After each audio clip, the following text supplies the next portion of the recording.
Hey everybody, we're going to talk about a recent comment from Donald Trump, but first I want to mention patreon.com/JordanOwen42. If you'd like to help me grow the channel, I will be bringing back my JO42 reviews segments very soon. I'm working on 3 right now. These are my gaming review segments, and I'm currently working on 3. I get most of my material from the Steam operating system, so hopefully some cooler and more interesting types of games than just your standard AAA fare and that sort of thing. So I'd love to have you on board as a part of that. The other thing is, this has not been so much of a problem lately now that Donald Trump's overall approval rating is down to 39%. But just know if you're just joining us, this is not a pro-Trump page at all. If you say anything positive about Donald Trump, or much worse, try to convince me, try to win me over to the side of Donald Trump or anything like that, you will be blocked. Consider yourself blocked. I don't need to hear any of that crap. Most of what I get at this point is people saying things like, Jordan, I am concerned that your commentary on Donald Trump is becoming an obsession that is severely impacting your mental health. Perhaps you could start thinking about Donald Trump as a golden labradoodle puppy in a bow tie, top hat, and monocle, and that might make you happy. And you could think happy thoughts instead of bad thoughts because I'm worried that you're becoming obsessed. And this is reminding me of that time 15 years ago when you made 900 videos about that YouTuber Fuckface McGee 9000. And I think this is severely bad for your health. Okay, I get people like that, and it's like, look, if you can't understand that the threat posed by Donald Trump is several million orders of magnitude more significant than me taking way too seriously some flavor of the month YouTuber that I commented on years ago, I cannot help you. You need to help yourself, and just try to figure this out. Also, I would like to know exactly what the objectively correct amount of commentary is on any particular topic so that it doesn't become an obsession. Like, if 33 videos is the video to pick a random number, then I will stop at 33 videos and never cross that 34th video threshold that makes you think I'm deranged and obsessed and, spend all my time thinking about Donald Trump while jerking off into a copy of The Art of the Deal or something like that.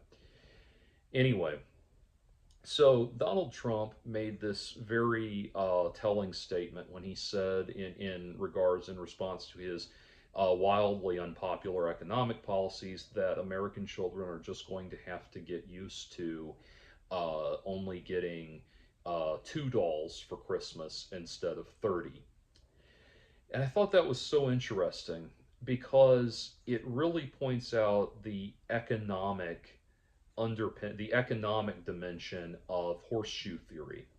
And if you don't know what horseshoe theory is, it's the idea that the far left, the extreme left, and the extreme right have more in common with one another than the moderate versions of their respective sides. So if you imagine a horseshoe, the moderate versions, the polar opposites of the moderate versions are up here, whereas the extreme versions are closer to one another. It forms a horseshoe. They become more and more alike, more indistinguishable.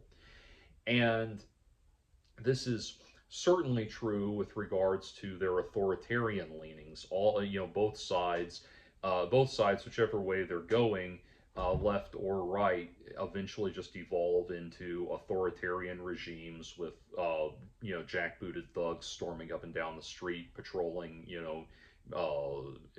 in this extreme totalitarian environment, and it makes very little.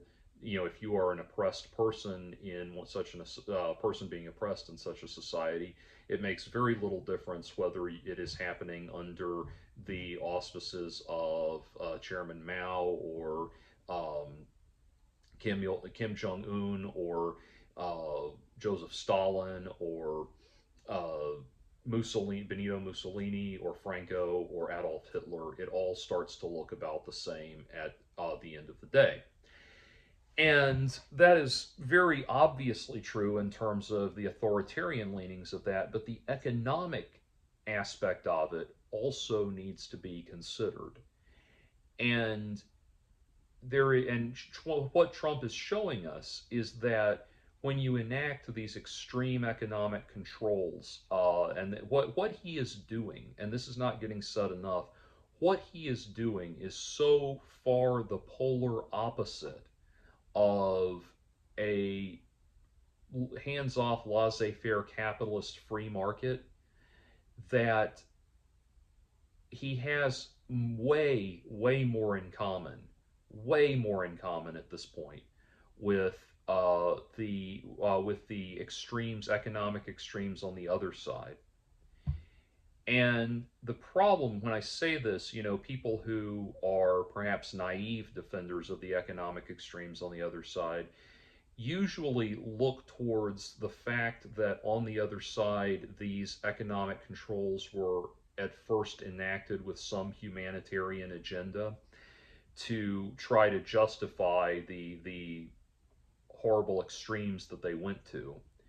And it's like, look, I'm sorry, it is a noble endeavor to want to make sure that everybody's needs are provided for. It is not, however, it is not a noble outcome if they get to a point where they're practicing open cannibalism, as happened under Mao and under the former Soviet Union. In fact, I believe it either was Mao or the Soviet Union that actually had to put out propaganda notices reminding people not to eat their dead neighbors. But anyway, what Trump is doing is infinitely closer to that. And if you disagree with me, stop and think. Would Ayn Rand approve of any of this? Would Milton Friedman or F.A. Hayek approve of any of this? No, of course not. None of the laissez-faire intelligentsia, laissez-faire capitalism intelligentsia would have ever gotten behind any of this wacky shit that he's doing. And the and what we find ourselves is we find the horseshoe coming around where the extreme points get closer than the moderate points in this is when he says something like this comment about how the children will just have to make do with the children will just have to make do with 2 dollies instead of 30 for Christmas. What is so telling about that is that he is prepping you, grooming you, to use a very loaded word and intentionally so, grooming you to accept a scarcity mindset. He wants you to get comfortable with a scarcity mindset. And if you look at all of those extremes, Mao, North Korea, the Soviet Union, all of these things, when their bold economic agendas started failing, as they inevitably were going to, the propaganda inevitably turned towards telling the people that they were the ones with the problem. If they couldn't endure the scarcity, they were the ones with the problem. That they were the ones who were asking too much, who were demanding too much. You know what kind of countries don't have to tell their citizens things like that?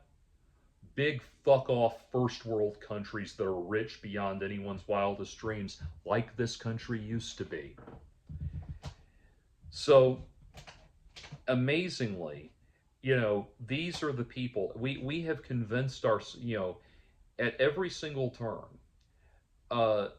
The majority of Americans have balked at any kind of program. The narrow majority of Americans that vote Republican, I guess you could say, have balked at the idea that any kind of government program could ever result in anything good, that there could ever be any kind of benefit to anybody for any reason for government programs, for any government program, to such an extent that they are willing to do nonsense like what Elon Musk was doing with Doge. This just firing random willy-nilly nonsense that he was doing. Again, if you write in trying to defend Elon Musk and Doge, I'm going to block you so that you can sit alone with your thoughts and try to figure out what's wrong with you, because something is wrong with you, and I don't say that lightly. Anyway, so my overall point being, though, that you tried to push so far in the opposite direction that you came back full circle. These strongman economic policies that Trump thought he was going to enact, coming from that extremely narcissistic mindset that says that, Trump thinks that the entire world is dependent on the United States, and the world can't function without us. And the world is like, no, we can restructure things and figure this out. You don't want to, if you don't want to, play nice with the rest of us, you can go sit at the children's table. Fine. And and that's where we're at. And so we have to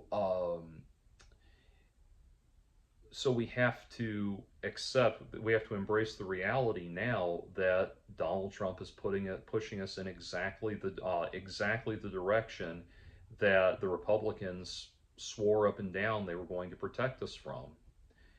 For some reason, Republicans are perfectly fine with the same outcomes, apparently, the same failing economies, the same uh, global economic uncertainty, all of those things, provided that the person enacting those controls was a complete blithering asshole that was never in any way, shape, or form motivated by any kind of humanitarian concern.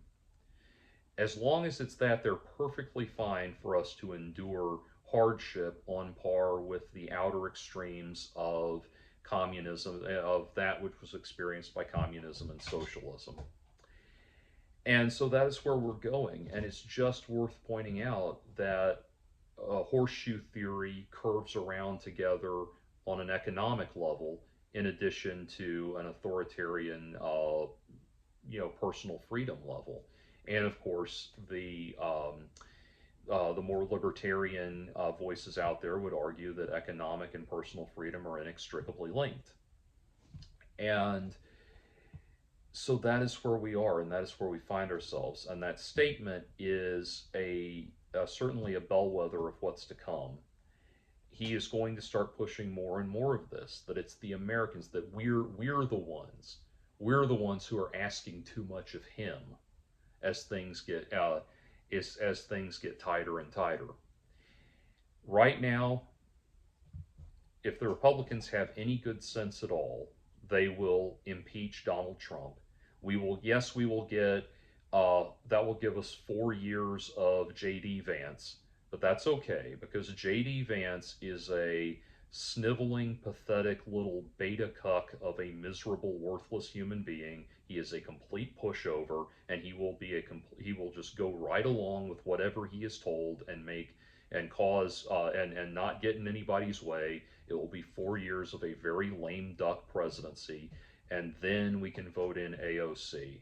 And all of the 39% of people in this country who still somehow support Donald Trump can start complaining about how real Trumpism has never been tried.